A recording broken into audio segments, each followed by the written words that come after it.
There we are. What up, guys? We are live. So we got the crew back together. We got You're not gonna believe who. Take a guess.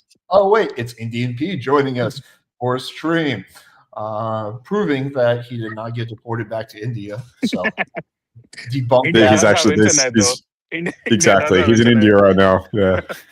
But the only thing is, like in India, it's going to be morning at this time. Now it's night, so obviously I'm in Miami still. I don't know. It looks pretty morning over there, bro. It's pretty bright. It's all the It's lights. a Hollywood like backdrop. You know, it's like a Miami backdrop. Exactly. Yeah, Yeah. it's, You're not fooling it's a anyone. green screen. It's a green screen. Yeah. True. There's a big market in India for basically pretending to be in America. So they like have a whole bunch of different like sets there that you can rent out for an hour for like Yep. Exactly. 10 rupees. Yeah. But yeah, so anyway, so we might have a few more people joining us, like Casey and Scotty, but we're gonna get started. So we figured we'd start off by talking about the Akaash, the guy from the Fragrant podcast, and his whole little saga of getting constantly humiliated by his own wife. And then we will just do Q&A and just go through all the questions you guys have. But yeah, so like just to give a little backstory about Akaash, I'm doing some research for the for video I'm gonna do. So basically, he's a stand-up comedian and he's a co-host of the Flagrant podcast with Andrew Schultz. Now, me personally, I don't like that podcast. I think they're dipshits, but that aside. And recently, he's being relentlessly roasted by on the internet. And so the nature of his relationship with his wife is basically that he works. She stays home, but she does not cook or clean. This is her saying that directly. Instead of her time is busily being used, spending all her husband's money and complaining about how she's not given enough. Yes, there's clips of her literally doing that.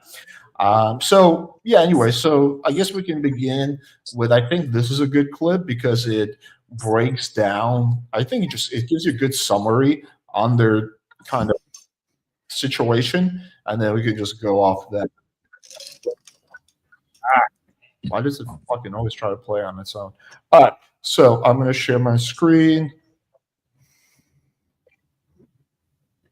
And then if you guys just feel free to tell me to pause at any time.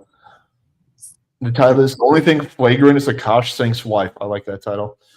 So here it is. We'll do it like extra speed.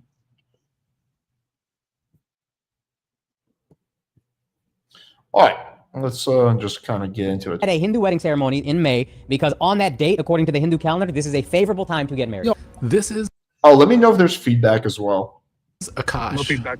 a comedian and podcaster who likes to roast people. A man who likes to act big and bad when other comedians say something that hurts his friends' feelings. Mark Maron, you ain't shit. That's about it. But is he really so big and bad?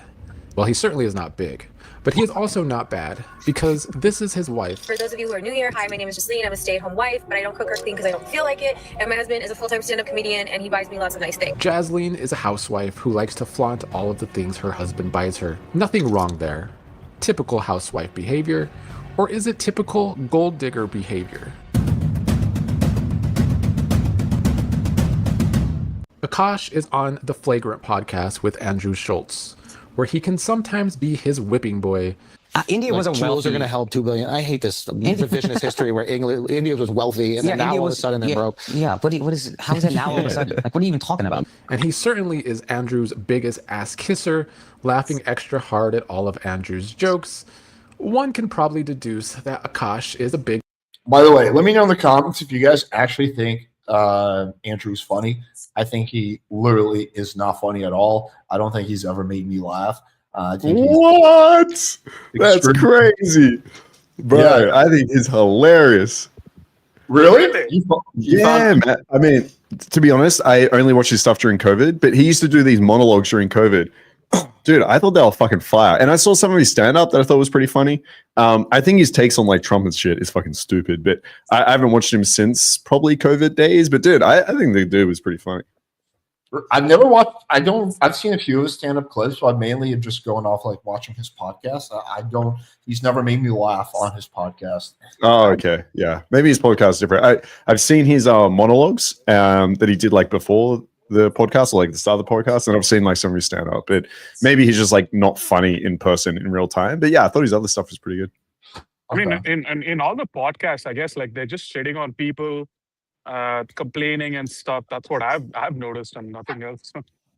Yeah, but like the jokes, the way he roasts people is not funny. Like he just it's not funny at all. Yeah, like I see all the fucking this Akaash dipshit laughing, but I'm like, what are you laughing at? Like what he said was not funny. It kind of like Joe Rogan. Like the biggest joke is that Joe Rogan is a comedian. Like he's not. Like He's not. Joe Rogan has never made me laugh, and neither has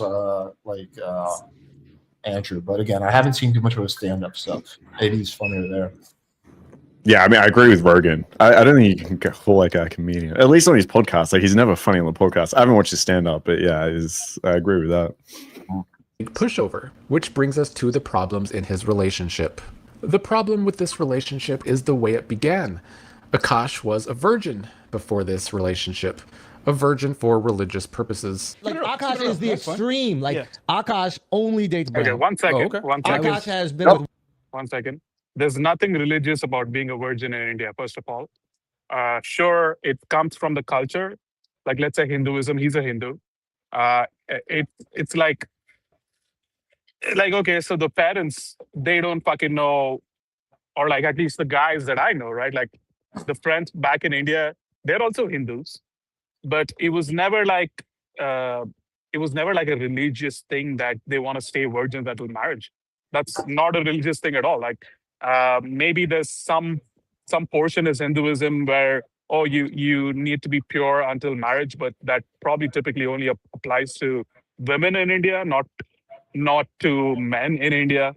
Like my friends who lost their virginity when I was still in college, and my schoolmates, etc. They lost their virginity with girlfriends they were seeing, and the parents were fully aware of it. Like, not that they're fully open to the sex life up there, but the parents can kind of like, you know what, they're dating, whatever, it's cool. It all depends on their parents' mindset. I don't think it's a religious thing whatsoever. So in Hinduism, there's nothing about being a virgin? No. Yeah, bro, these guys cultures fuck. and castes. All right, yeah, that's right.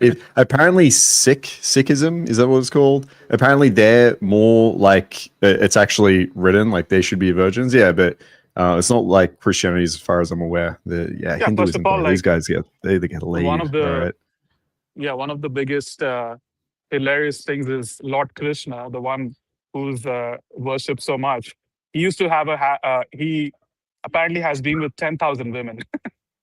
And that's also written in the Bhagavad Gita or something, or it was discovered later on in Hinduism. Sorry to interrupt. I don't think that's true. I saw a video by John Anthony. He actually put that to bed. He said he actually has a higher lead count than that guy. So I don't know. You'll need to go check his video. I'm not sure.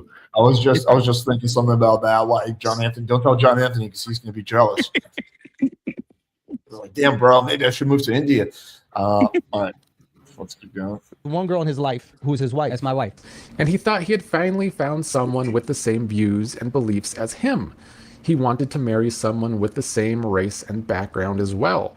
But was she a virgin? My wife also hadn't had any sexual partners, so that helped us connect a lot more. Now, let me ask you this. How do you believe her?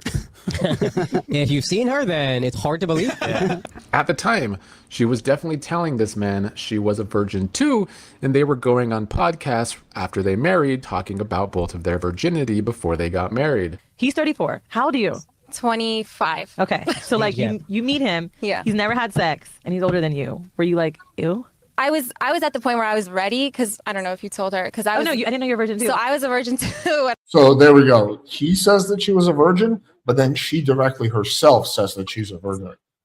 So, and then wait, we're gonna hear some pretty juicy stuff very soon. I met him. I do have no idea. You gotta get him ignorant, you know what I mean? No, so I felt like I was like at a place where I was ready, and then I found out he was a virgin, and then I was like, great. Like, do I have to wait again? But I think like we just connected very well that it went without saying that we wanted to. How did you guys meet?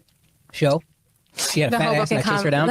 Wait, you met at one of his shows? We were at the Hoboken Comedy Festival. They got married in 2021, and he could finally lose his virginity. But did he really pop her cherry?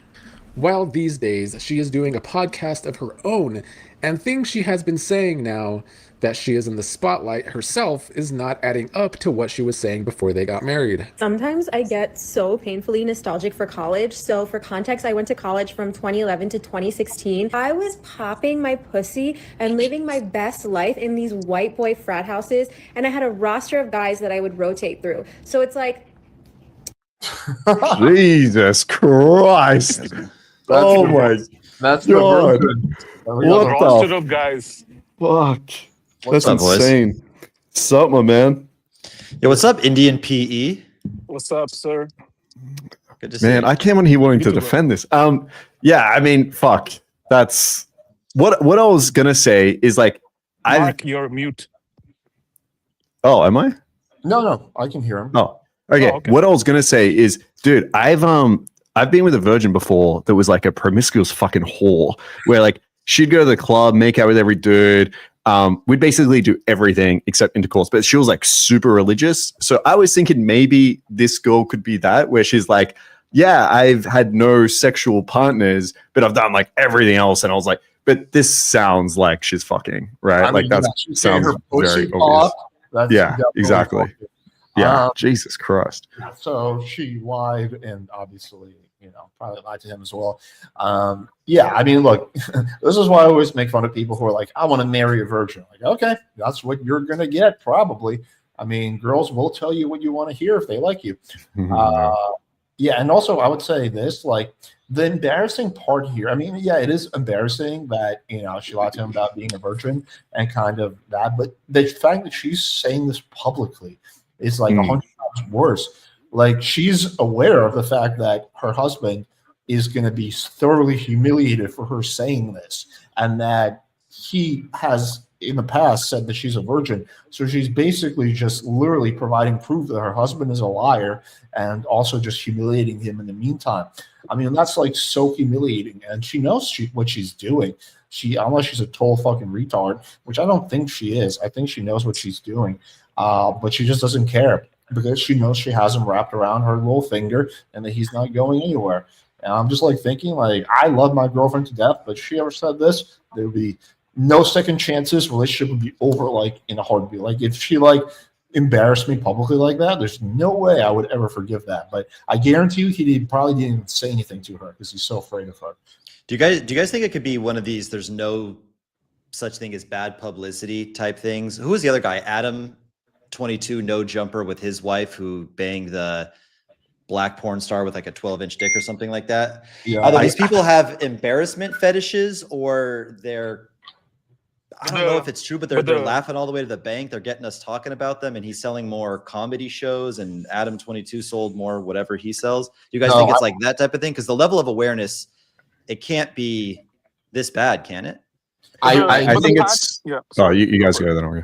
I was going to say, I disagree with the whole idea. There's no such thing as bad publicity. It depends on what you do for some people, but most of the time there is. So, like, here's what's happening is he's getting ridicule on the internet, which means that people are going to respect him less. That means sponsors don't have as much reason to basically be involved in the show, because it's like, hey, listen, if this guy's just a laughing stock, then people are probably not going to take him seriously when he recommends this product or that. He's a comedian, so to be a laughing stock. Yeah, well, if there was one profession.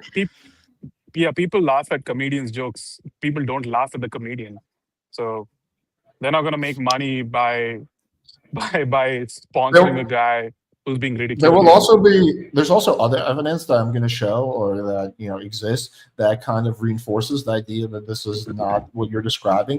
There's a compilation of like every time, like even before this, when he would try to kiss her and how she would always give him the cheek. And this goes back like years. That's so like crazy. So she would never even like, yeah, I'll play that video later if you guys want. But so whenever he would try, even when literally, dude, he fucking proposed to her for a second time. You know how some couples do that? I think it's fucking stupid. And so he gave her this like really nice ring, and she was like so excited. And then he went in for the kiss, and she just gave him the cheek. Yep, I saw that one. I think it might be half true here. Like the Adam 22 shit, I think is publicity, right? Like they're in an open relationship. They do a bunch of like threesomes and stuff. Like he was talking about making a show where he basically like finds a guy for his wife and stuff. I think they're just super open. That show came out. Oh, there you go. Yeah. So I think like that controversy, 100%. Like I think that was planned. Like, oh my god, this guy's fucking my wife. In terms of this, yeah, I think that maybe that's how she sees it. I think she goes on these podcasts or has her own podcast and thinks like, if I talk about sex and these topics and I talk about popping my pussy or some shit, I think she thinks she's going to get more publicity. And I wouldn't even be like, we'll see more and more how I guess my opinion develops. But like, I wouldn't be surprised if she likes this controversy. I don't get the feeling that he's about it. Like, I don't think this is supporting his brand or is necessarily like good for him. But yeah, maybe on her side, I would. Yeah, what's her motivation then? She has her own podcast thing that she does.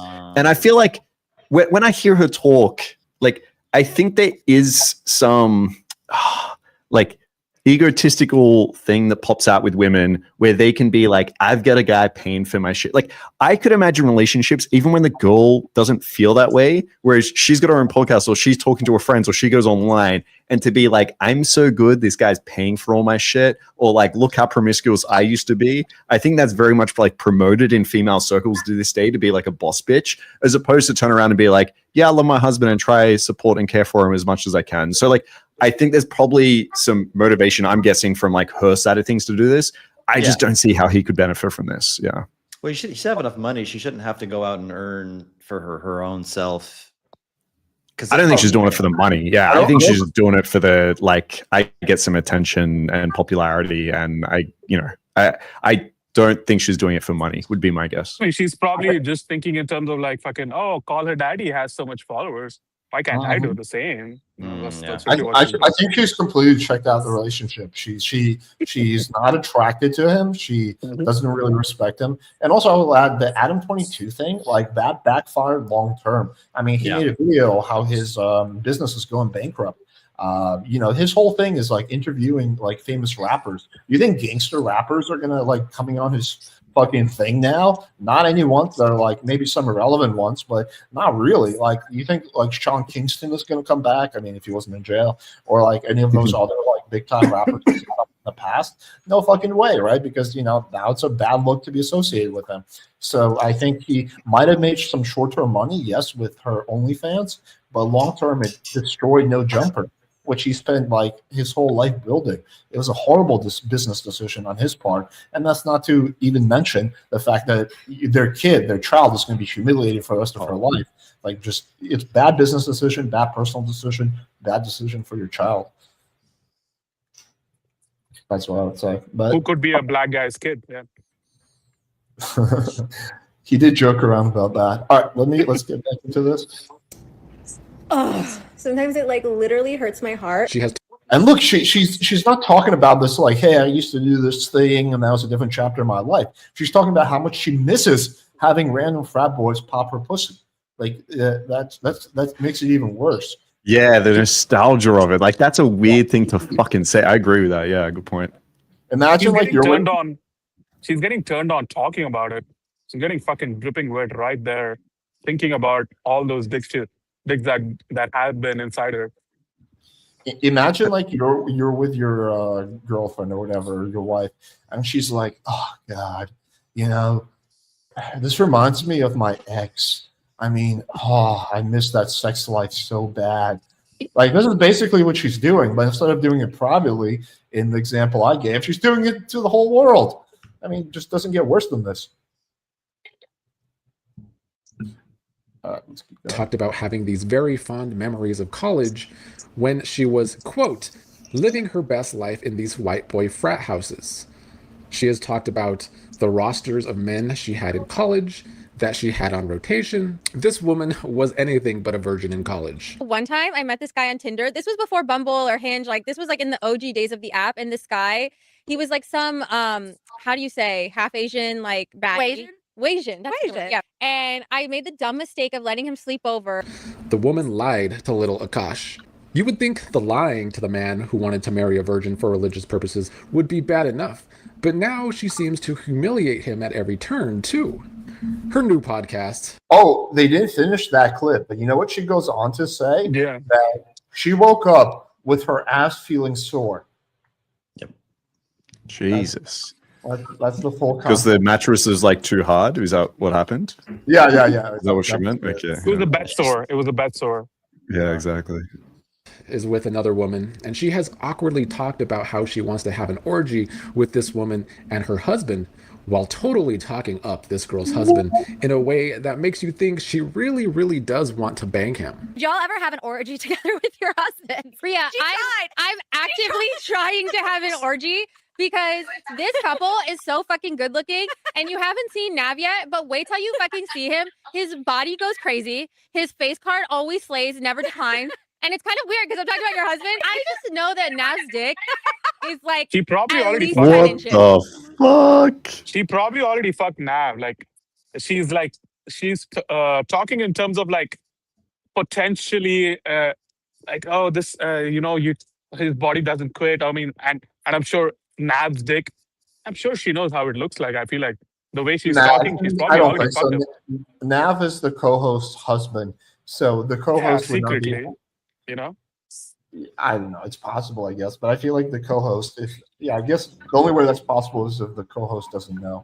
I guess it is. How does the co-host respond to this, bro? Like, I don't know. If I was sitting here and one of my boys was like, "Yeah, bro, damn, your girl's so hot," I was like, "All right, man, chill." No, really, oh my god, every time I see her body, blah, it's like, all right, chill, bro.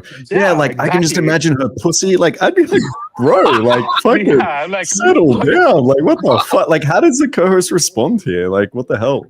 She's like, she's fully with it too. Like, she seems fully okay with the co-host. No, I think she's mildly uncomfortable. Is the impression I get. Is that she's trying to play along and like have fun, but she's mildly uncomfortable based on her body language. Is my impression, but we'll see. We'll see in about 2 seconds. He would only be down for an orgy. Or it's thick. It's thick. I'd only. Then, when both husbands are on the podcast, she flirts with the man the entire podcast. And this is the Sid guy, whatever. He's not even like Nav. Yeah, Nav. Yeah, Nav. Yeah, that's Nav. That's Nav. Okay, that's Nav. Yeah, man. That's the dude whose face card is slays and never. Okay, fair enough. I know, the body never quits. The body never quits. That's how much her sex life is disappointing. Okay. Podcast in front of Akaash. He be saying some boss ass shit. What is the stuff he says to you that I'm just like, that's fire? Oh, now just puts his dick out on the table. Have you seen his Instagram thumbnail? You know, I've shown that to multiple dudes. I've shown it to multiple guys. I've also shown it to multiple people. Like, she was truly complimenting this other guy the entire podcast in many ways. I'm meeting Nav's dad tomorrow, and I will say I'm fucking nervous. Thank you guys for being on the main character pod. We love you. We hate you. I guess respect we love you, but I actually love you and want to fuck all of you. Oof, did you hear that laugh? That was that's your virgin right there. Really despair. What the fuck? That's wild. The podcast is probably trying to get famous by overly talking about sex, like call her daddy, but the big issue is both women are married, and it makes things look so bad for them, and especially for her husband Akaash. But he does just take it, and he gives her whatever she wants. Is this because he was a desperate simp when he met her? Is it because she was the first hot girl who came along into his life, and he is okay with her being a gold digger now? He has talked about how tired he is going on the road so he can pay for all these extravagant items she needs in her life. Even Andrew Schultz has called him out on their Flagrant podcast about needing to change his ways because all of his money goes to his wife. You brought your wife into an expensive place and thought that you were going to leave with something? I did. I didn't think she'd get access to it. She don't know these people. Then he comes out with a watch box and it's the exact watch she wanted. And he's like, I got you next time, buddy. And I was like, all right, well. So you didn't get your watch? I got nothing. I got the same shit I've been had. Wouldn't you rather watch your wife have sex with somebody while you sat in the corner and play video games? Wouldn't you rather that? This is a man truly smitten with his woman. Meanwhile, she is only smitten by the jewelry. Take that drinky thing off. Did you guys know this? Yes. Oh my god. How big is this? Big enough for you to shut up every time I tell you. Thank you so much. Bam. Bullshit. There's no way she's gonna shut up when he tells her to. There's no way. She has no respect for him. Yeah. Zero. Let's watch that again in slow motion.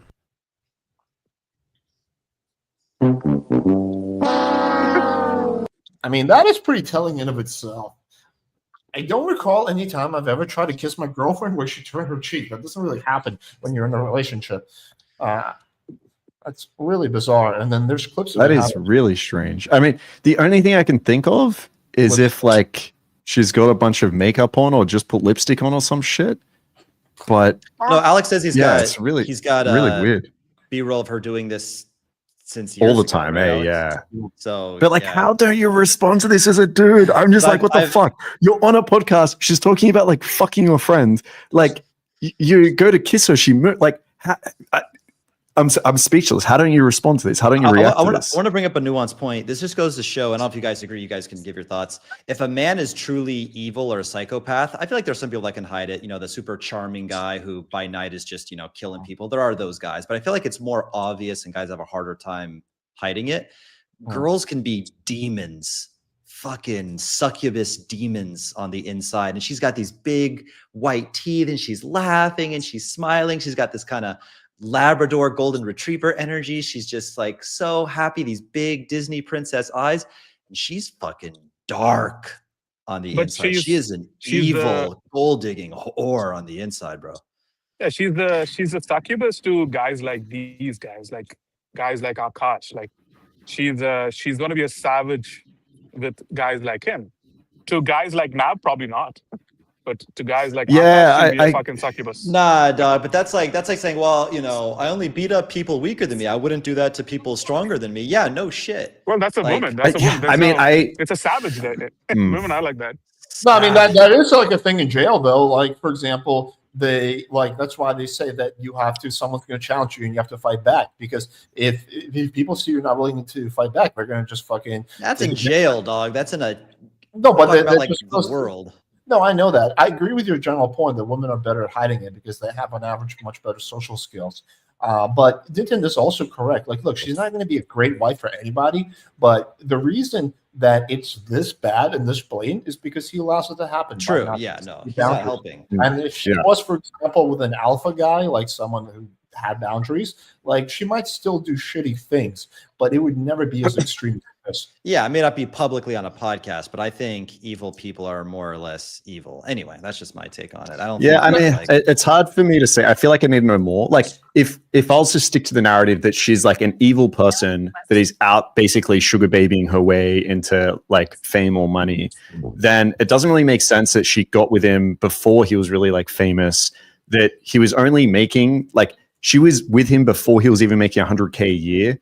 And like, it wasn't until like much later that everything kind of blew up for him. And then like they've married, like, why doesn't she just fucking leave and take half? So it's, I would suspect that it was probably under, let's say non-evil conditions that they kind of got together. But I agree, like women or anyone is going to act like in a way that you let them act. So if she starts up a podcast, starts getting some attention, realizes she can be a bit more slutty on this podcast to get more views, she can create some controversy, then yeah, I think that'll happen. And it might be a case that she just lost all attraction for this guy too. Like given they're like, I'm fucking Tony away and shit. So yeah, it's hard to say like she came out evil, like gold digging, because it just doesn't fit like their early relationship, but it definitely fits now. And I think that is a big part of like how you treat people or how you let them act.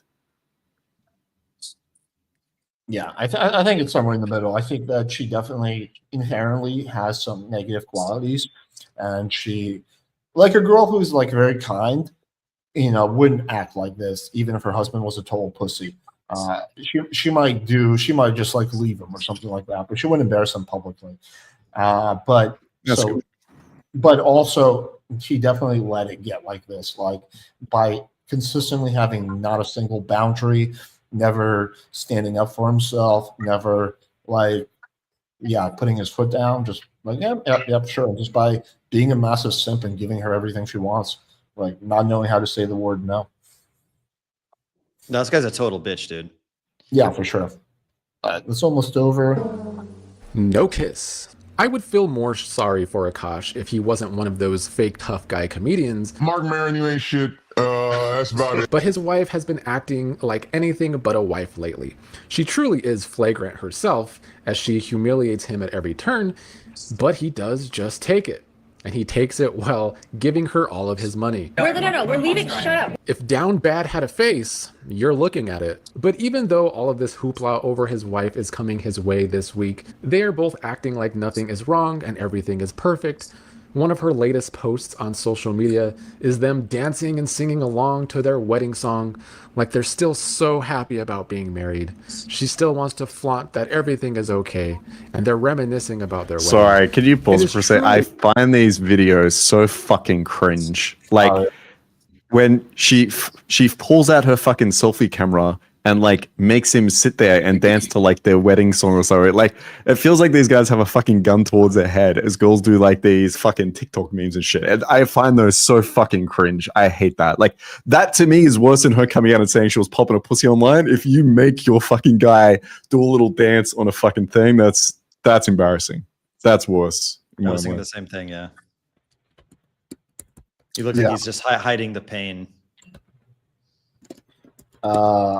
But yeah, so I guess I think this is good because we can play clips for days, but I think this gives people a good overall understanding of the situation. But yeah, pretty sad. This is like a rare Myron W because he was the one. So like this, I think this happened because Myron did a compilation showing her disrespecting. Like he kicked this whole cycle off, right? Did he? I don't even know. That's hilarious. No, I don't think so. I think someone else did first, and then someone else Myron did, picked yeah. up on it. Oh, Yeah. Myron. Yep. Okay. Because I know. I will say this. I did watch the clip when Myron was on Flagrant Podcast, and I did not like the way Akaash like handled himself. He was very condescending, like, and especially like shitting on Myron for like the way he does relationships. But it didn't feel like it was coming from a place of like, here is logical criticism. It was like, I'm so much better than you. Type of Yeah, vibe. he just kept saying, "Oh, it's so corny, it's so cheesy." Like, okay, well, give reasons. At least give reasons why it's corny and cheesy, or give something a better whatever, like a rebuttal for whatever his actions are. Like, not just say it's so corny, bro. It's so cheesy, bro. Like we are fucking 34 and shit. Like you're still talking in those terms. Yeah, I found myself taking Myron's side during that, like, fucking that part of the podcast at least. I do agree. Beautiful moment. Yeah, I think the lessons people can take away from this is they like listen to this and watch this as like a warning thing is if you go out there and say, I just want a virgin and you better be a virgin, women will lie. Okay. They'll just tell you they're a fucking virgin if that's what you're putting out there into the world so heavily, right? Like you're not going to know or not know because the girl says yes or no. Like you need to figure it out some other way, right? So that's the first thing. And then the second thing is, women are going to disrespect you if you let them. And I think like, yeah, sure, there are going to be like some really kind and nice girls out there. But I think just going into the world and realizing that people will take advantage of you or people will treat you the way you let them treat you, right? So if this girl has a motivation around coming off as a boss bitch online, and guess what? I was a slut in college and, guess what? Then she's going to act that way from the motivation she gets from it. And if you don't put her in line there, if you basically say, that's fine, I'm happy with you disrespecting me and talking shit about me, then she's going to do it. So you have to be able to like understand your own values even before you get into the relationship. So you can be aware as soon as this comes up, you nip it in the bud right fucking away, because it shouldn't get to the point that your wife is on a podcast or like turning away and not even fucking kid. Like that's outrageous. This is like completely ridiculous. So those are some things I think you can take away from this lesson, I guess. Yeah, well said. That's basically what I was going to say. You summed everything up. Casey, Nick, do you guys have any closing thoughts on this?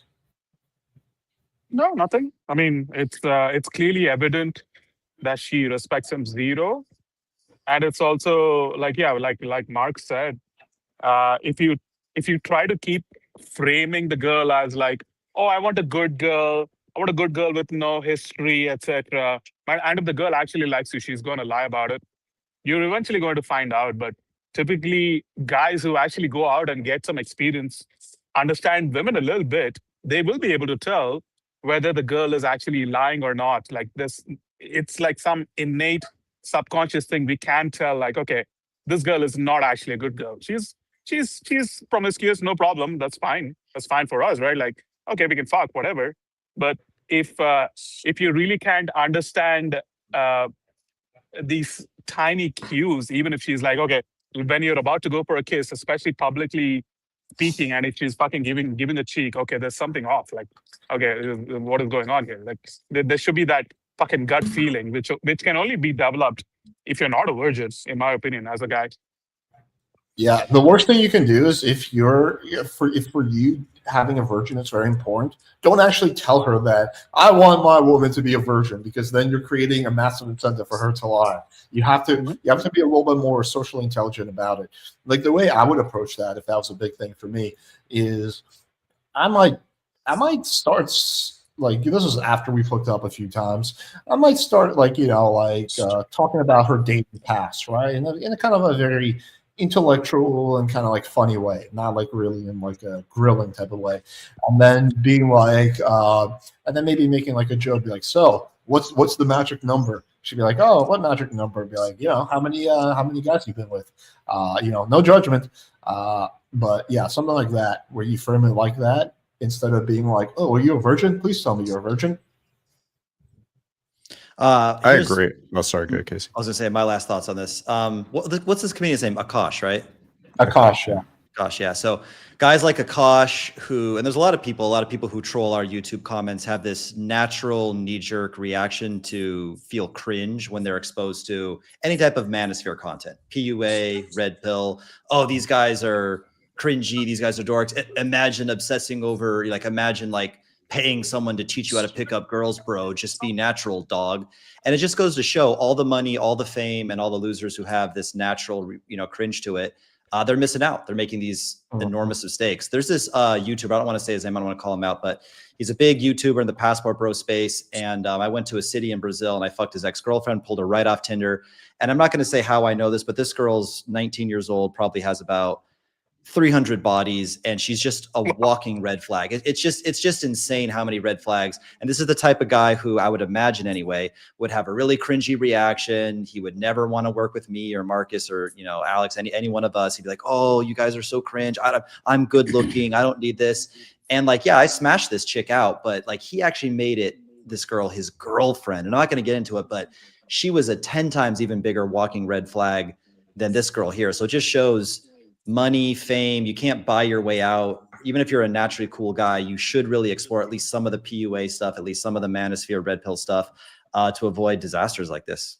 Yeah, well said. Well said. Yeah, people think that celebrities or rich people have it so good, but really rich people or celebrities have.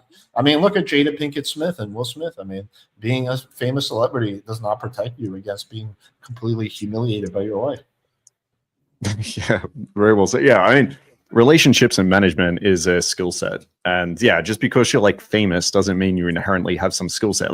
You inherently have value. You inherently have attraction, right? But yeah, it's a skill set you need to develop, is managing that relationship. And you don't get that by being famous. Yeah, or rich. All right, let's go through or rich, yeah. For night game, do you prefer nightclubs or bars? If nightclub, do you prefer dance floor, the bar area of the club? My issues, club music is so loud you can barely hear anything. Me personally, I prefer bars, chill outdoor lounges. What do you guys think? Day game. Yeah, I mean, fucking night game is for bitches. Oh. No, I mean, dancing bitches, eh? That's where I want to go. I want to get all the bitches, bro. Yeah, I mean, day game is good, yes. But day game, a lot of girls are not expecting to meet a guy. They always have something to do. Night game is a more social setting, in my opinion. And if nightclubs are the only, if you go to Vegas, sure, nightclubs are the only fucking places where you can talk to girls. But that's not even really true. You can go to a casino. Yeah, it's also a myth, exactly. So when the girls come out of the club, you can fucking talk to them. We can guard a game and shit. So I would, even if, so Boston is one of those other places where there's only loud music. So if you go, you can just stay in the nightclub for a bit. Okay, talk to a couple of girls. If it's too fucking loud, it's all good. You can still, when the girls are leaving, you can pull, or if they're coming inside, you can try to pull. You can do many things. But yes, I do prefer the lounges. Places like Miami, lounges are not that easy, accessible to people. So you would have to try to, create some connections so that they can get into these places where there's a lot of places, I'm sure, at least in the US, where there'll be a restaurant which becomes a club later, or it also becomes a lounge. There's a bar area in those restaurants. You can talk to all the girls. I mean, for me, my verbal game is what I depend on. So I hate the fucking loud music too. So you can do something like that. Yeah, I think lounges and rooftop bars and shit are the best. But like, it depends what city you're in. Like, if I'm in Warsaw, I think day game's like way better than night game. But different cities, I'm going to disagree with that. In general, I just prefer night game because like you just logistically a bunch of hot women in the one place and they're not leaving right away. Plus, you can work group sets a lot easier, which I find is like one of the biggest advantages I have when it comes to building attraction. But yeah, if it's too loud for you, number one, just be fucking loud. Number two, avoid dance floors, right? You're just setting yourself up for failure. And yeah, if it is too loud and you can't speak, then you can't raise your voice, then yeah, find a rooftop bar or a lounge or some shit. That can be the alternative. Yeah. Okay. How do celebrities like Akaash and Will Smith get themselves into these relationships where they can easily get any girl? Because they become emotionally invested. Because even pretty much most men, they want to have a relationship. They want to have someone that cares for them, so they get emotionally invested. Yeah, Will Smith could, I don't know about Akaash, but Will Smith could definitely get someone hotter than Jada Pinkett Smith, but he's really invested in that relationship emotionally. So that's what happens. Yeah, and I think there's a feeling that they can't get any girl, right? Like they might have a feeling that I can sleep with any girl, but they'd be so worried about girls just trying to like get with them if they're for money or using them. And as Alex said, the emotional connection probably isn't there for them. So I think like once they get into these relationships, power dynamics switch pretty quickly, and that's why you need to be good at this and you need to be prepared for this, because if you're in like a 5-year relationship and this girl like slowly starts taking more and more power, makes you feel less and less helpless and separates you from your friends, all of a sudden you don't have that feeling. And it's obvious for us on the outside, but you don't have that feeling that I can get any girl. For anyone that's ever like come out of a relationship or a breakup, like how many of you have felt I'm never going to find a girl ever again or some shit? Sure, you're not celebrities, but that's also an irrational thought that you have. So I think like that tends to be what happens, and then they get caught up being fucking used and walked all over. So you need to be careful it doesn't happen to you. Yeah, I think it's what I was saying earlier. They're confusing having a high SMV and women throwing their panties at them for being good with women. Like if women throw their panties at me, it ain't for my looks or my fame or my money. If women are throwing their panties at me, it's because they like me, right? So these guys are too arrogant. It's funny, Will Smith actually played a dating coach, yet it never occurred. It never occurred to him to actually hire it. I think even the most amateur dating coach could have pointed out the red flags with good old Jada Pinkett. Dude, I hate the fucking movie Hitch. It's such all the it was so bad. It was so bad. Advice is so wrong. It's so bad. It's like anti. Like it's very stalkerish. It's very fucking. That's very stalkerish, bro. Yeah, like you are suggesting to your student, try to figure out her taste. Try to figure out where she goes every day. Try to figure out where the like. Oh, so she has a pet, right? So I'll pretend to kidnap the pet. You pretend to save the pet, and then start a conversation. You're fucking. Are you fucking retard? Like what? What are you talking about? How to go to prison 101. Yeah. Alex, how can I make my text game seem dominant? I'm naturally a dominant person, but sometimes I think my text game lacks. Look, I never try to make my text game dominant, right? I mean, I guess the one easy thing you can do is don't use emojis. But like, it's not something I ever think about. It's like, I think about, am I building investment? Am I dealing with concerns or objections? Am I smoothly moving things towards the date? So I wouldn't even think about this kind of shit. Well, I would say, like, if you're truly trying to be dominant, if you don't have to send a long text, don't send. If it requires you to reward her investment, sure. But if you don't need to send a long text, you don't need to. You should be kind of like short and succinct. That way, like it's like, oh, okay, you're making a big point, or like an overall big point through something very small, which will make her more intrigued if you really want to think in those terms. Yeah, I'll say use. I'll do it real quick. Yeah, use voice notes. So if I was going to say, "Hey guys, this is how I normally talk." Alex, thank you for having me on this podcast. That's how I would normally talk. But if it was a voice note to a girl, I might say like, "Hey, thank you guys so much for having me on this podcast, Alex. Ooh. It's a pleasure, my friend." You know, just like moderate your voice a little bit. Yeah, say it a little more sexy. Maybe you could do it with your voice rather than your text. That's yeah, it's awesome actually. Yeah, I think for you, Alex, you're probably just like I hate using the word naturally, but you probably naturally don't. Like, I'm sure if you saw a student that was doing, let's say, non-dominant behaviors, you'd probably correct that. So yeah, like one is emojis for sure. I think, yeah, as Nina said, like super long, like just keep it more concise. Full stops at the end of sentences can be nice. If you really want to go like extra dominant, then I mean, you can talk about being a dom. You can talk about her being submissive. You can like move it towards that sexual angle, of course. But yeah, maybe the question is like how to not be a pussy in text. And then yeah, I think those are some things to think about. Yeah. Okay. It is inevitable that most guys will get domesticated and become a familiar thing that's taken for granted in a relationship, no matter how awesome you are. That's not true. It is definitely not inevitable that you'll be taken for granted in a relationship. You'll be taken for granted if you allow yourself to be taken for granted. But yeah, it's not inevitable. I mean, like, it all comes to again just understanding female behavior. If she subtly tests you some way, you have to be able to pick up on that. If you can't pick up on that, sure, you will eventually become domesticated, because each time she tests you, and you don't pass it, like those tests will be very subtle. Like, hey babe, can you not go to the gym? And you'll be like, oh, you know what? I want to spend more time with my girls. I'll not go to the gym. Well, no, don't do that. Like, if it's something you want to do, you should do it. Like, it's a gym. Like, you want to fucking go to the gym, and you want to feel good about yourself.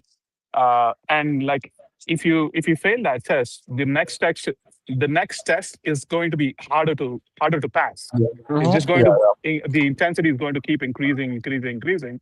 And if you just don't understand what she's actually doing, eventually she's going to lose respect for you, because you are changing for her. And that's when these relationships happen, where you eventually you feel domesticated by the girl. Yeah, what IndianPE said is very true. What he's saying is that it starts off small and then grows as you as you fail to set proper boundaries. Like, okay, like I'll share this. Like sometimes if I do something like, nice for my girlfriend, like let's say I make dinner for both of us, and I feel like her thank you is not like enthusiastic enough, and she's like, oh, thanks, right? I'm like, well, I'm gonna need more gratitude than that before I give you this dish. Like, I'll literally, it's half joking, but it's half not. I'm like, no, I want to get more gratitude, right? Again, mostly joking, but partially not. And then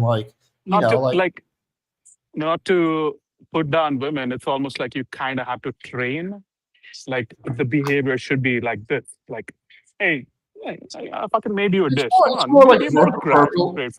No, you're absolutely right. I'll weigh on this real quick. So one of the biggest problems in society is that we're all on social media for 5, 6, 7, 8 hours a day, and we have a very different experience on social media. The men here, you're not good enough. You need bigger muscles. You need to make more money. Here's all this luxury that you can watch it. You can see the other influencers live their life and their luxury, but you can't have it.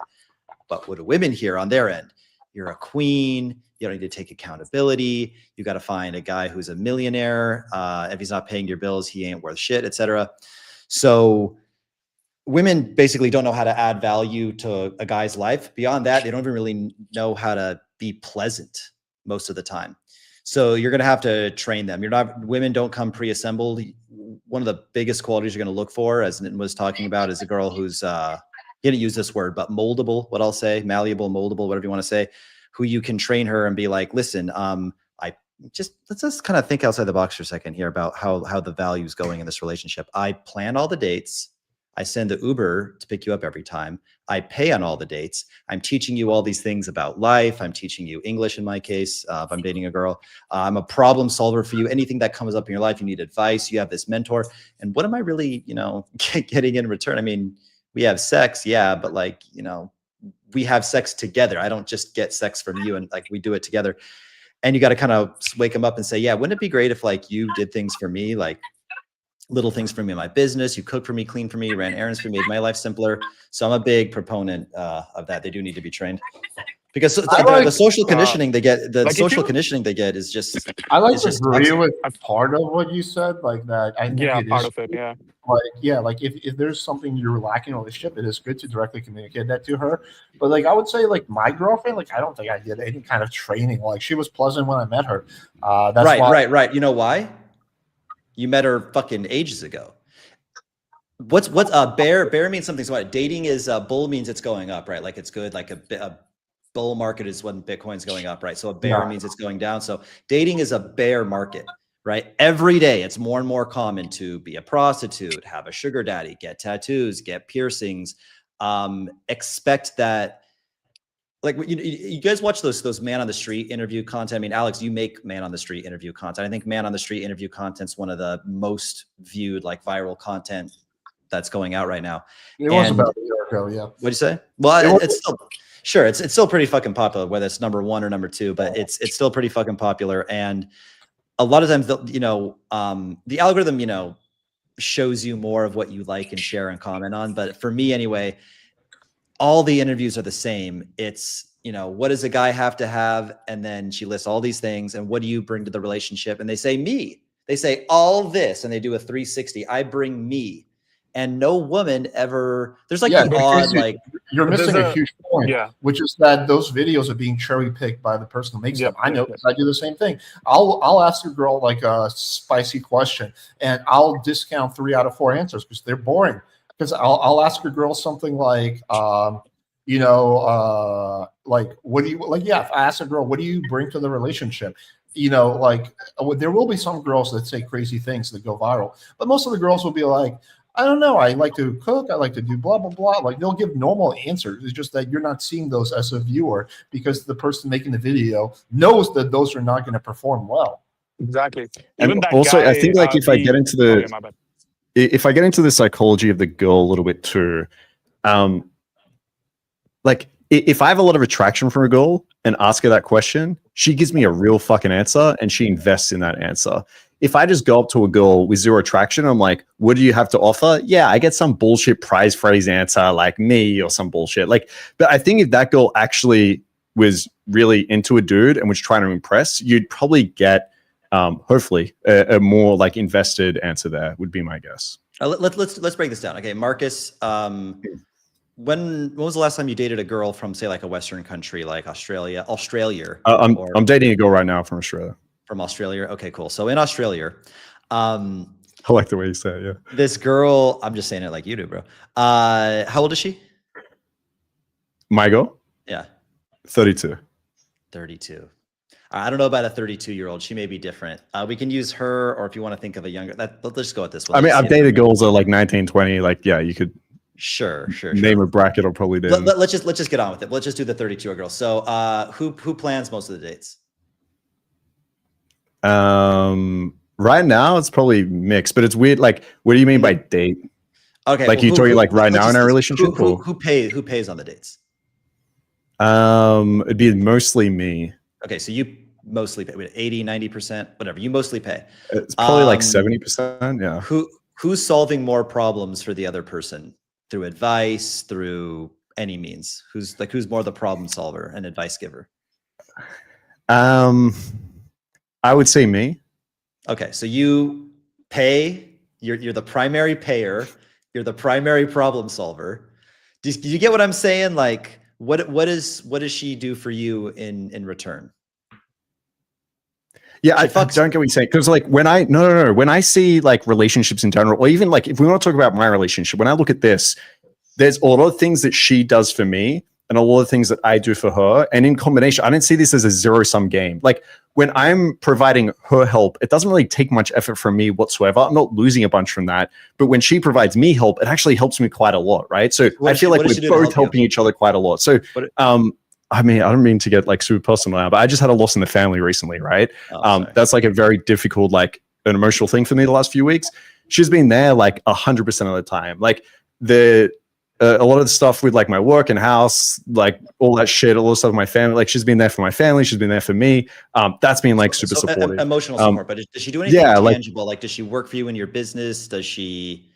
Yeah, so I mean, she's a smart girl. She runs like an accounting business. So I mean, she helps me on that side of things. But I'm not probably looking for like, let's say, marketing, sales help or help with my business per se. No, I mean, she does help with that a little bit, but I am looking like in a relationship more on that emotional side. Like if I look at my life, I'm not sitting here being like, I need some marketing help. I wonder if that, like, there's a guy I can just pay for that. So like, I can't pay for like emotional support or like the love that I feel or the connection that I feel or My like point having is, someone to like you speak give to her every day. emotional support, but like you give her emotional support too, and you love her too. So it's like, yeah, it's great. She loves you. She's there for you. She gives you emotional support, but you also love her and give her emotional support too. So I if I'm just to look at this in the zero-sum game way to kind of like, for argument's sake, those kind of cancel each other out.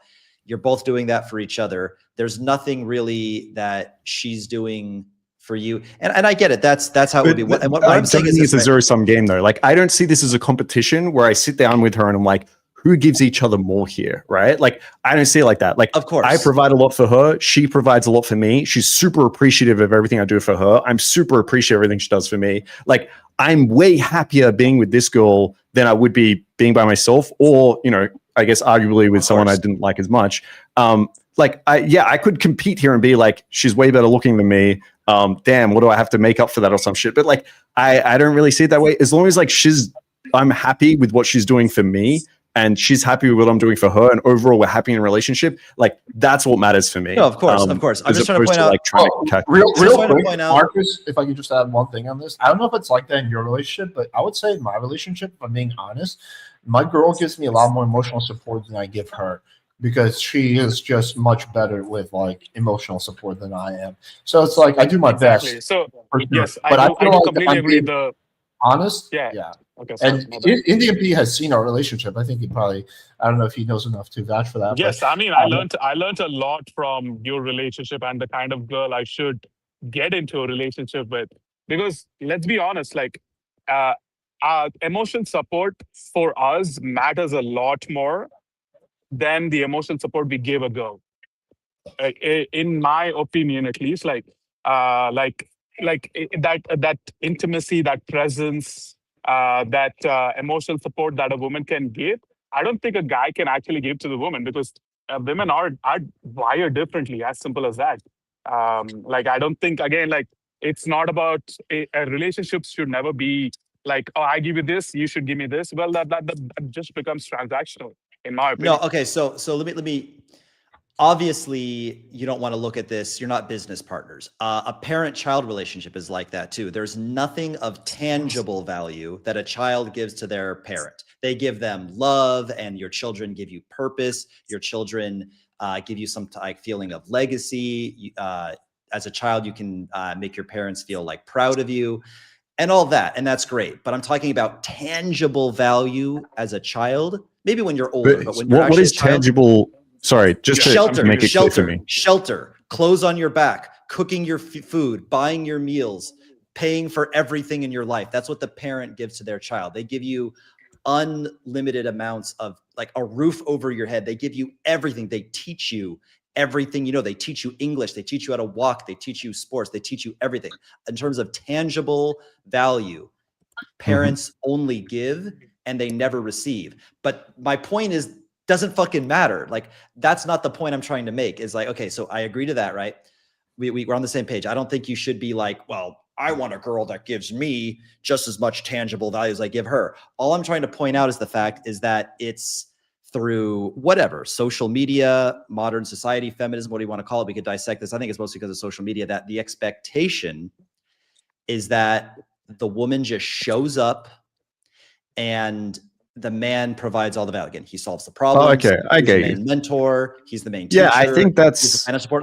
And then sorry. what I'm thinking is that for my woman, again, I think the men, we are the prize. Women are hot and they have tight little wet pussies and they can listen to our feelings, but they'll all do that. They all have tight, well, not all of them, but most of them have tight pussies, and most of them will be good, emotional support animals. I get that. But I just want a girl to I wish women could learn as a whole. And certainly what I'm going to train my woman to do is just something. Again, I don't need like a world-class video editor. A lot of my clips are just little mashup clips. You could take a tutorial on CapCut in a day or two and be making these like little simple style videos for me, clipping things from like this podcast. You could teach your girl how to make clips from this podcast. She's not going to give you high level funnel advice and double your crypto portfolio. I know you're not looking for that, but cooking, cleaning, running errands, something. Like, I just wish like girls gave something back. And with my relationships, I'm going to find a moldable girl and teach her that, like, yeah, I want you to like give something of some quantifiable value besides being an emotional support animal that I can fuck, you know? Well, I mean, I would say I have that. Like I can't count the amount of times my girl has like done me a favor or run me an errand is like going to be very, very high. Like And a she lot of features times. in your videos many times. Yeah, but like not even counting that. Like if I need to get to the pharmacy, but they close at 5 and I wake up at like 4:35, like she's gonna like do like so. I mean, I've done favors for her too, but I'd say overall, if I'm just being fair, she's probably done more of these like little favors for me than I have for her. Yeah, Casey, I get your point, right? Like, I think it's important for guys to have, and going back to this question, right? Like, do you become like domesticated and shit? I think it's important to stay awesome, right? I think it's important to keep doing your shit. But like the important thing is have the standards, is have a value set of like what you're willing to accept in a relationship and what you aren't. And yeah, if the girl is not supporting you, she's not doing anything for you, she's entitled and expects you to just do way more, and it starts to feel very unfair, I think that's when it becomes a problem. So earlier I said, like, I'm really happy with the investment she gives me, but you need to understand what that level is. Like, if that level is, oh, she just needs to have a nice pussy, then yeah, you're probably getting used here. But if that level is, look, I want emotional support. If I need errands run, I need to do that. Like, if it, yeah, like you need to make sure that value is set early. I just be really careful. And I'll go back to the zero-sum game thing. Like, if I give my friend 50 points of value, tangible value, and he gives me 50 points of tangible value, I don't see this as a wash. I don't see it as like, what's the point of having that friend? I think in the long term, I end up with like 200 points of value, and maybe I've lost like 20, let's say. So I think like we both add to each other there. Like if I have a friendship where we're giving each other equal amounts, like I think that's incredible. If I give him 60%, he gives me 40%, that can still be an incredible like friendship, right?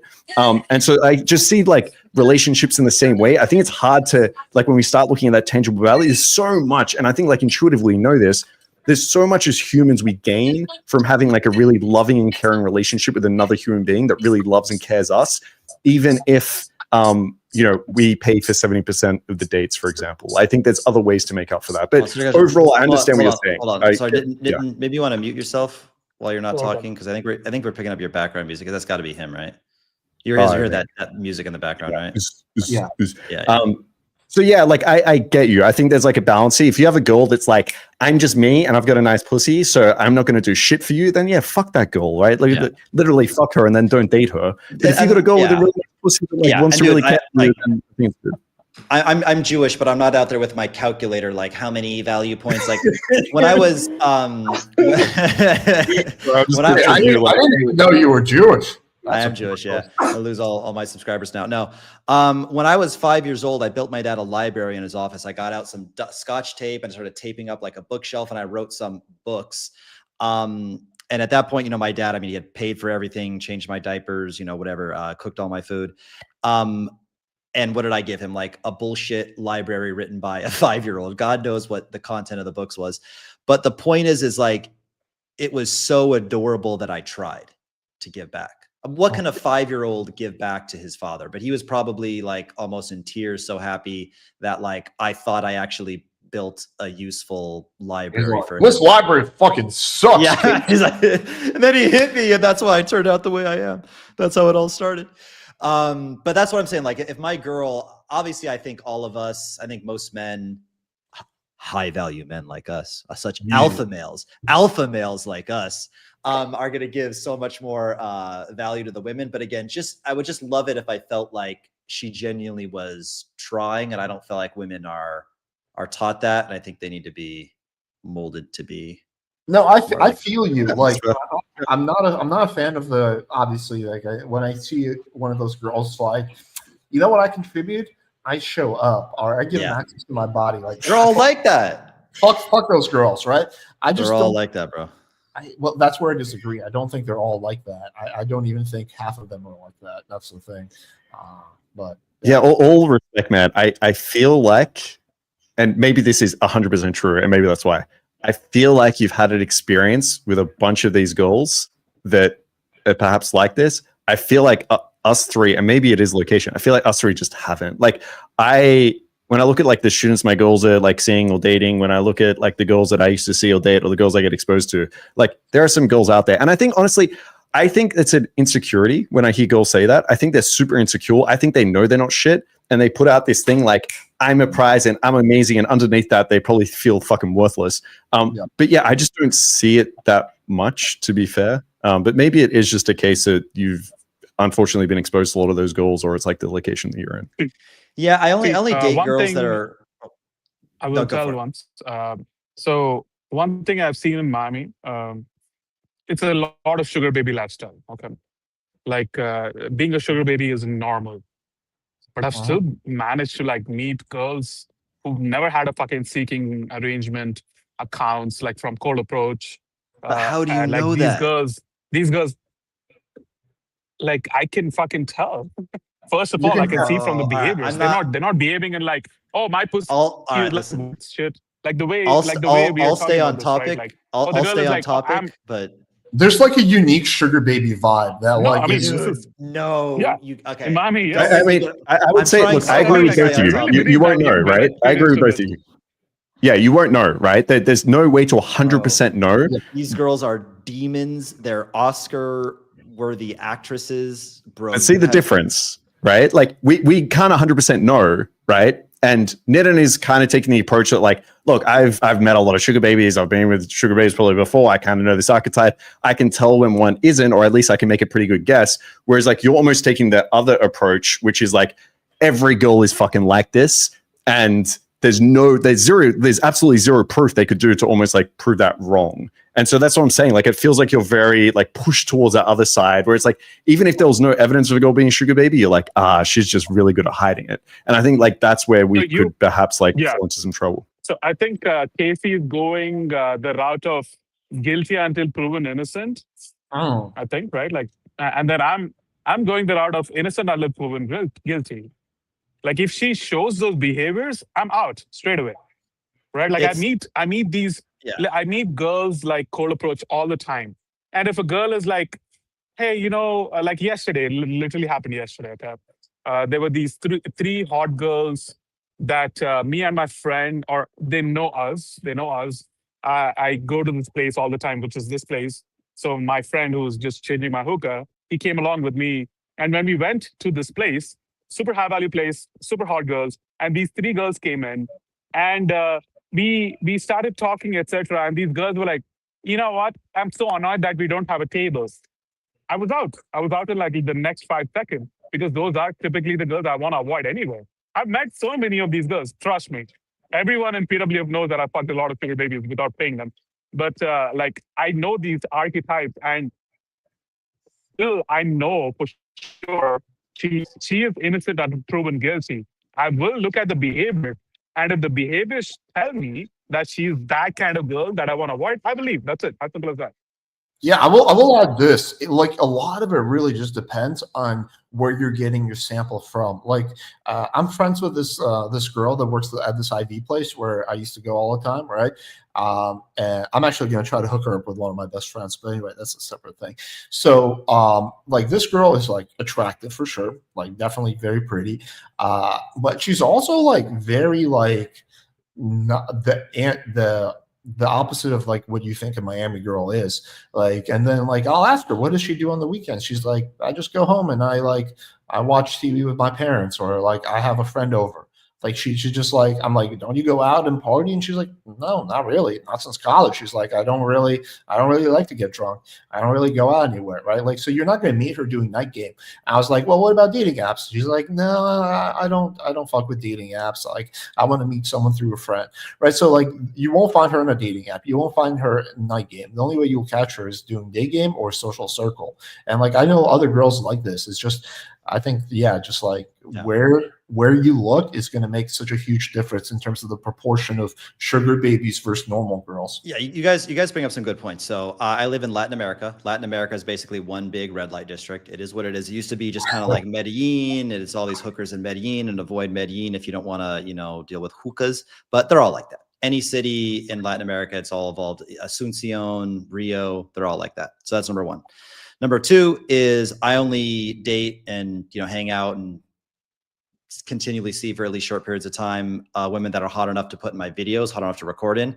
And as you guys know, as content creators, you can't put any girl below an 8, like a hard 8. If you put a girl that's a 7 or heaven forbid a 6.5 in a video, this guy went 3,000 miles to fuck 2s, that are all these fucking trolls. Not that I care what the trolls say, but so that's one. I live in Latin America, which is one big red light district. Unless you look Cario. Yeah, exactly. Yeah, so other than Latin America, I only date like, the super hottest girls, which tend to be more in that lifestyle.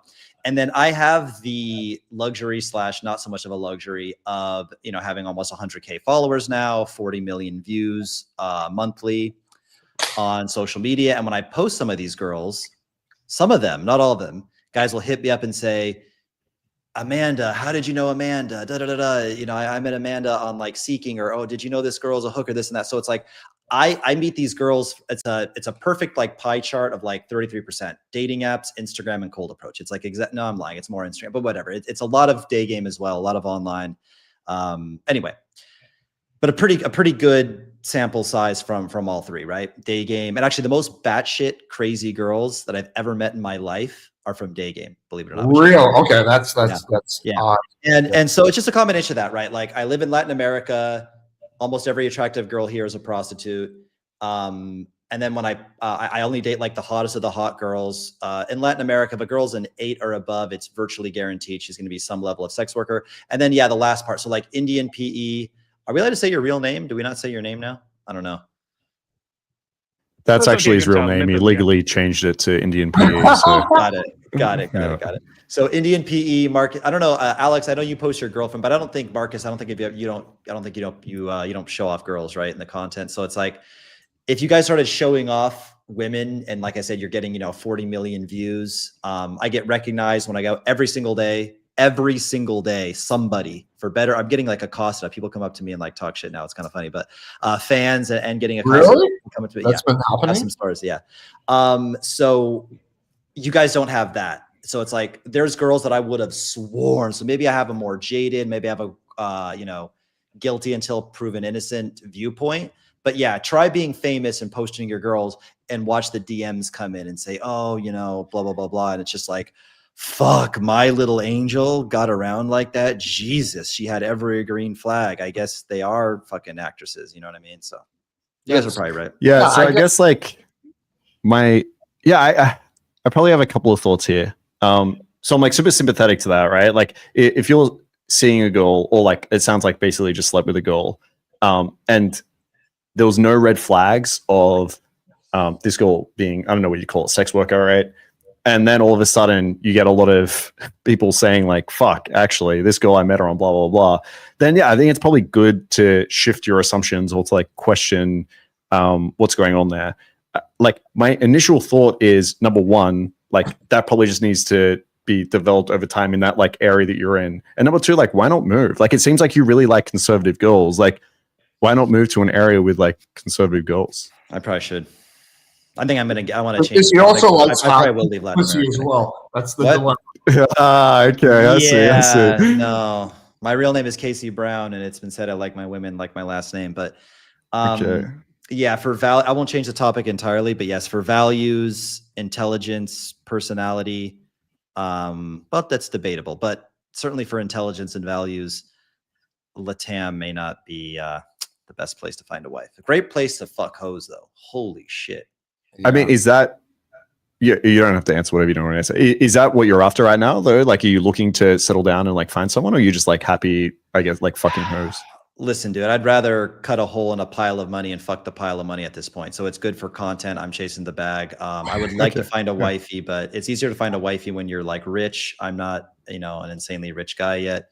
But yeah, like I ideally like if I'm chasing the bag, but like if I had like FU money, yeah, I would just go to, I don't know, Morocco, Russia, Eastern. I don't know. What are the best wifey markets? I'd research the best wifey markets. Eastern Europe.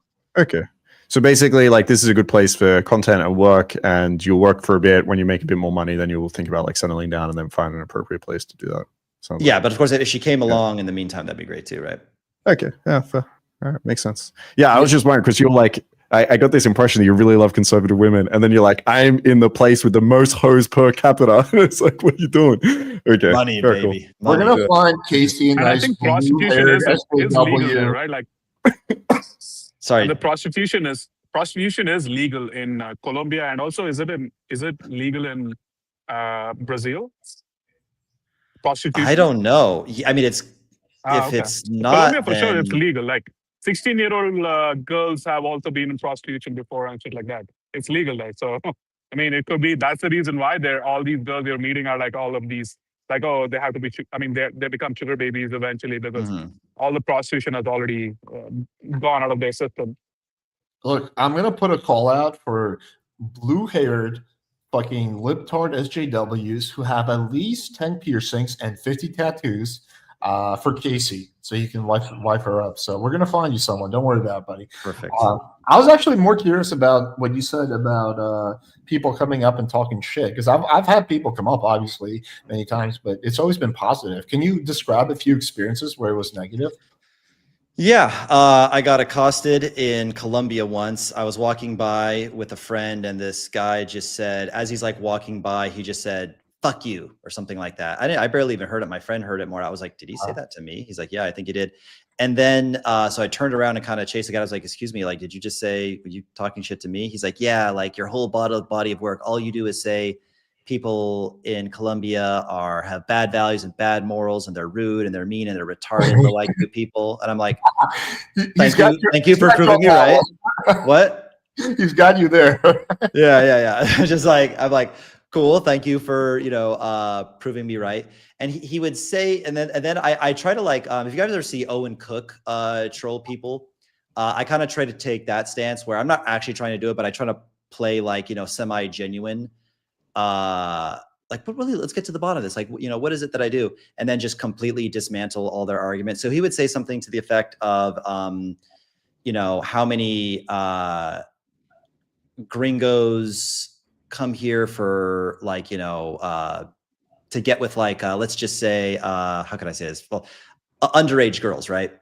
So he'll say that, oh, like, I can't believe, your people, you gringos come here, and you're promoting, gringos come here to meet women. And a lot of them just come here to be with, underage women. I'm like, got it. Yeah, it's so disgusting. My people were so gross. By the way, what's the legal age of consent in your country? In my country, it's 18. What's the legal age of consent in your country? I think it's like 14. Oh, it's 14? Oh, so you get mad when Americans come down here to have sex with a 16-year-old girl, but you people, by your culture, have made it so that it's legal at 14. Got it. All right, next. And then he just kind of like a tea kettle, like fumed up like a tea it's kettle. 14 in Colombia. I just looked it up. Yeah, it's 14. So I just dismantled them with logic. And then, so that's one story. And then the other one happened a few days ago. I was getting acai, which is like, how can I explain it? It's like ice cream. I know what acai is. The viewers may not know. It's like purple ice cream, let's just say. So I was getting purple ice cream in Brazil, which is called acai. And we're leaving, and then this girl actually, like, I see my buddy to throw out his little empty bucket of acai in the trash can, and then this girl kind of like called him over and said something to him. I didn't really hear what she said, but then she like said, "Yeah, and your friend, you guys are both disgusting." So then I come over too, and then she basically went off and said, "Yeah, Latinas don't want you here in Brazil. We find you disgusting, this and that. You promote sexual tourism, this and that." And I'm like, okay, got it. Well, let's talk about this. Yeah, all those girls are hookers. Everybody knows. Like, got it. Okay. Here's my Instagram. I'll unlock my phone. You go through my Instagram. You go through my WhatsApp. Here's all the conversation with the girls. Here's the conversation. Hey, I saw you on Bumble, but I thought it'd be better to talk to you here. I'm, Casey. Nice to meet you. Blah blah blah. Oh, hey, I'm like, go through all my conversations on Instagram. Go through all my conversations on WhatsApp. Show me where I like offer the girls money for sex. Show me where I say, hey, I want to be your sugar daddy. Hey, I'll pay you to be in a video. Like, here, I'll take my phone. Oh, she like looks for a second. Well, I'm not going to look through your whole phone like right now. I'm like, no, I got time. And then it's just, this one. And then she kept saying she was basically saying that like I promote sexual tourism. And then she moved the goalpost when I was like, look through my DMs, like find one girl where I'm offering her money for sex. Oh, well, also you white people, you come down here and you act like we're the kings. Like we just live like kings because we earn in dollars. Ooh, look at us. And we just get that. And we're suffering over here and we're in poverty. I'm like, I'm very sorry that I earn in dollars. Like, I don't know what to say to you. Like, yeah, sorry that I worked, hard my whole life. $1? I put $1 on a string, right? And I waited outside the store. And then when she left, she saw the dollar and every time she tried to pick it up, I just pulled the string. Just kidding. I'm Jewish. You're not getting that dollar. Yeah, exactly. No, but it's only been twice. But I've caught people like giving me dirty looks before. I always know if somebody recognizes me because I have a very recognizable face, probably just because of like the red beard and shit like that. Like there's probably been people that walked by you, Alex, and just were like, is that the guy? Is that not the guy? I don't really remember. Or it didn't even, they looked you right in the eyes, but it didn't occur to them. But when you have this like bright red beard, especially in Latin America, they're like, oh, that's the guy. Yeah, I've never had someone negative, but I don't think I'm as controversial as you. So yeah. All right, let's do a few more questions and how often does it happen? Like how often are people coming up and saying shit to you? Every day. Like whether it's a fan or negative, it's 99% positive, but it's every single day. Like when I say like if I like as in like how often is something like negative that someone negative? Like, comes up and I would say, I mean, it's happened twice. I would say at this point I could probably say an average of like not even once every 2 or 3 months. In a year, I'm probably good for like it's not bad, yeah. 4 a year, maybe. I mean, it's only happened twice in history, but I'm blowing up now. So I'm kind of extrapolating from like the new fame of like the algo blowing up. But yeah, it'll probably happen 3 or 4 times a year. Is that from the Album Preach video? Like, what do you think made you blow up? Not finally winning against the haters who I've been banned on Instagram like 15.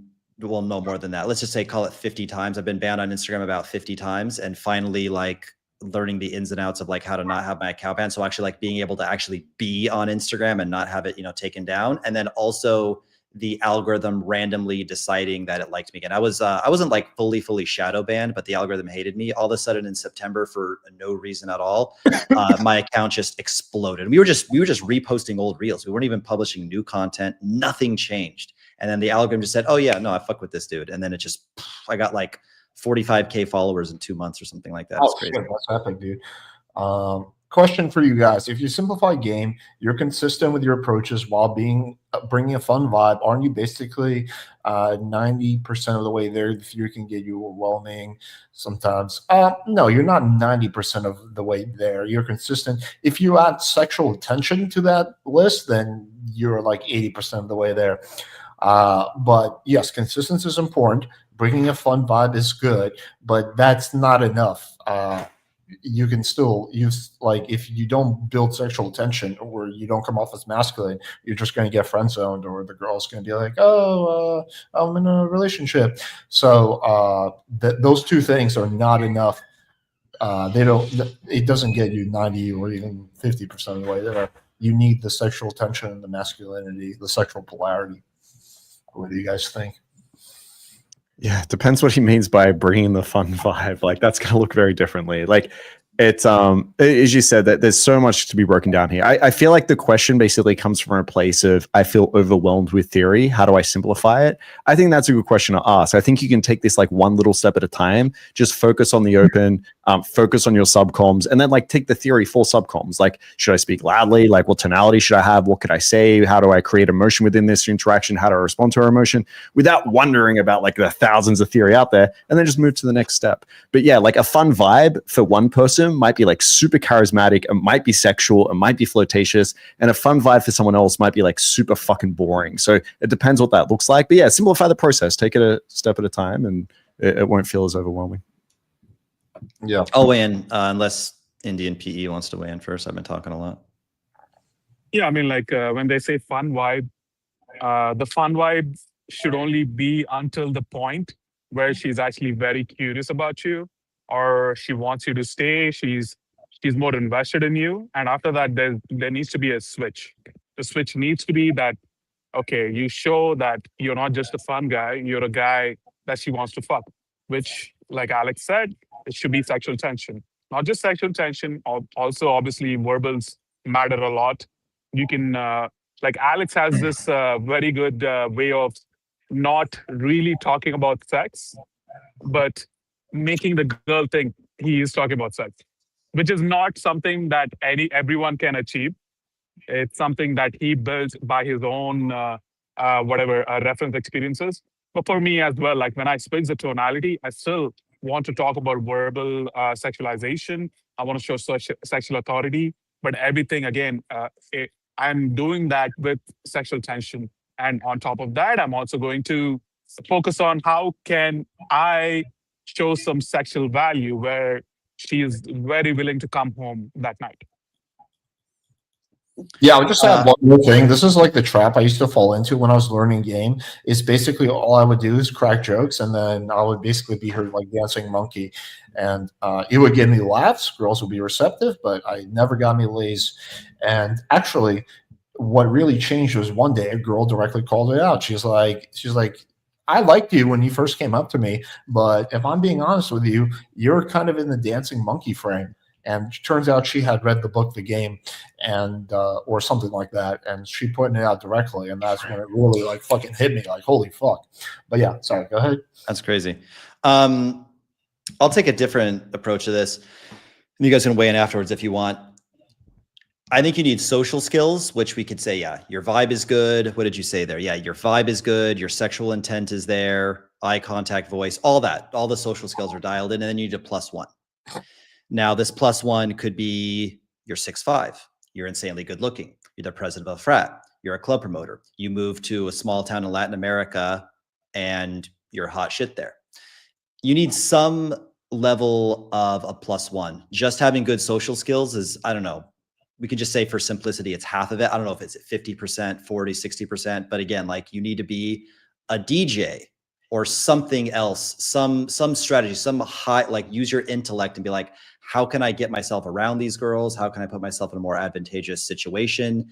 Can I, like there was an old thing in like the pickup theory that like strip club DJs got laid like rock stars and always dated strippers. I don't know if that's true or not, but like that was their +1. But if you're a strip club DJ, they're probably like fat and not attractive. I'm imagining they're probably like really, but whatever, like him just doing day game in Manhattan, he's not going to pick up a stripper doing day game in Manhattan. Same social skills, same guy, same looks. But if he's in that environment and he's the DJ in there, he has more status there. He's around these girls. He can kind of slow play it. So I think you need social skills +1. Okay. Yeah, I mean, I would probably largely disagree with that, but let's just keep going. Todd V has talked about his strategy of keeping a long list of hundreds of lines to use in the future. What do you guys think of this style of verbal game? I don't like to write down lines and all that. I think I don't like if you watch Todd V's Infield and you know what you're looking for, he comes off like a little corny and he comes off scripted. He comes off like too gamey. That's the best way of explaining it. And so that's why I don't like to have like lines. Look, if you're a beginner, I think that's a different story. You can have some lines, you know, that you've written down, but you want to transition off that where you're mostly just like freestyling. Lines are good if you're a good actor, right? Like there's sometimes you watch a movie and you think, holy shit, this is the worst fucking thing I've ever seen in my entire life. And it might not be because of the script. It might just because the actors suck balls, right? But often when you're watching a movie, it's not intuitive to you that these people are like reading off a script. And I think like with Todd V, he's just a really bad actor and have really bad at game maybe. But yeah, it sounds like a line he's reading off. It has zero emotion. Sometimes it doesn't make contextual sense. But I think the idea of having things prepared is really awesome. Like if a girl asks you in 80% of interactions what you do for work, yeah, why not figure out what is the best way to communicate that? And I wouldn't think about it as lines, but like responses. How do I actually sound? Do I build up anticipation? Do I make it sound a little bit more humble? Do I want to sound more boastful? What works best? And then if she brings up some other things that maybe don't come off as much, like maybe she's from Italy, right? That might be like a 2% thing that you encounter. But I think like having somewhat prepared of like, how do I want to respond to a girl's from Italy? I think could be cool. So yeah, like if you finish an interaction and you're like, damn, I had nothing good to say about her being Italian. Yeah, write it down, like come up with something and then sit in the back of your mind and maybe you can like try it out next time. Just don't sound like Todd V, right? Like you need to practice your actual emotion behind the lines. Does anyone have anything to add? Yeah, I like memorizing lines if you can. And you can deliver them congruently. I think delivery is the most important thing. You can have the lines, but the delivery needs to be on point. Like Yeah. the tonality needs to be perfect, or like you can obviously fine tune your tonality when you're delivering those lines. But like even when you talk about a DHV story, you can have the structure for the DHV story, but the delivery needs to be there. She needs to be very into the story. So you need to get her also participating in the story. That's when like these DHV stories actually matter a lot, because I can say something like, oh, I used to live in South Africa. And then she's like, oh, I live there too. No fucking way. How was that? Because I had the best experience of my life. I went there to, explore the safari jungle, Kruger National Park. Have you been there? And then whatever she says, you continue your DHV story. Yeah, when I went there, et cetera, and then you can talk about what you actually did there. But you need to involve her to make it more impactful. So you just can't have lines for these DHV stories. Yeah. Let's make this the last question. Markus, do you know Abby Tarver? She's an old flame of mine. She follows you. I don't give a fuck though. Abby. Oh yeah, this is a girl. She had a boyfriend when I slept with her at the time. Some guy named Carl. Yeah, she said like the sex was like really bad with that dude and it was pathetic. And then like she was like laughing about him as I fucked her. But no, I don't know. Fucking maybe some girl I met at night game. Yeah, maybe I have no idea. It doesn't ring a bell. Gotcha. But yeah, cool. I think we covered a good amount of shit. But yeah, cool. Thanks for coming on, guys. Thanks everyone for joining. Do you guys want to just really quickly plug your own channel? So let's start off with you, Markus. Yeah, Ultimate Man Project. You can find us on YouTube. For sure. Casey? Redbeard Rants on all channels. Thanks, guys. Thanks for having me. Always a pleasure. And IndianPE, I don't know if there's anything you want to plug. Yeah, just you can reach out to me on Instagram, MyMinute. Cool. All right, awesome, guys. Appreciate you, and we'll be back next week. Take it easy, guys. Have a good night. Thanks. Cheers.